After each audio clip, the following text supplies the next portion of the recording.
കൂടുമ്പോൾ ഇമ്പമുള്ളതായിരിക്കണം കുടുംബം. പണ്ടാരോ പറഞ്ഞിട്ടുണ്ട്. പല റിലേഷൻഷിപ്പും അങ്ങനെ തന്നെയാണ്.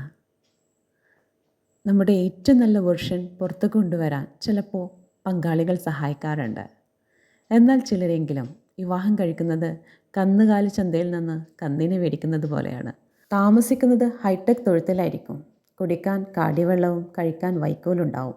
വല്ലപ്പോഴും പുളപ്പുള്ളപ്പോൾ ഇഞ്ചക്ഷനും കൊടുക്കും. പക്ഷെ ഒന്നുണ്ട്, കന്നിനെ വളർത്തുന്നവർ പോലും ചിലപ്പോൾ അതിനെ വളരെ സ്നേഹത്തിലായിരിക്കും കാണുന്നുണ്ടാവുക. അവരുടെ ഒരു ജീവിതത്തിൻ്റെ പാർട്ടായിട്ട് കൺസിഡർ ഉണ്ടാവും. അത്രയും പോലും വിലയില്ലാത്ത ചില മനുഷ്യജന്മങ്ങളുണ്ട്.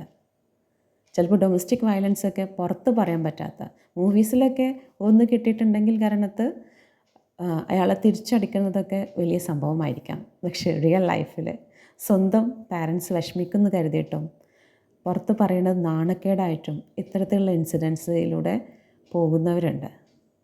നിവൃത്തിയില്ലാതെ പോവാൻ ഇടമില്ലാത്തത് കൊണ്ട് മാത്രം ക്ഷമിച്ച് മുന്നോട്ട് പോകാറുണ്ട്. തന്നെ പ്രസവിച്ചവരും താൻ പ്രസവിച്ചവരും സങ്കടപ്പെടരുതെന്ന് കരുതിയിട്ട് റിലേഷൻഷിപ്പ് നിലനിർത്തി കൊണ്ടുപോകുന്നവരുണ്ട്. മനുഷ്യൻ മറ്റെല്ലാം അഡ്ജസ്റ്റ് ചെയ്യും. പക്ഷെ സ്നേഹമില്ലാത്ത ലൈഫ് മാത്രം ഉപ്പില്ലാത്ത കഞ്ഞി പോലെ ആയിരിക്കും.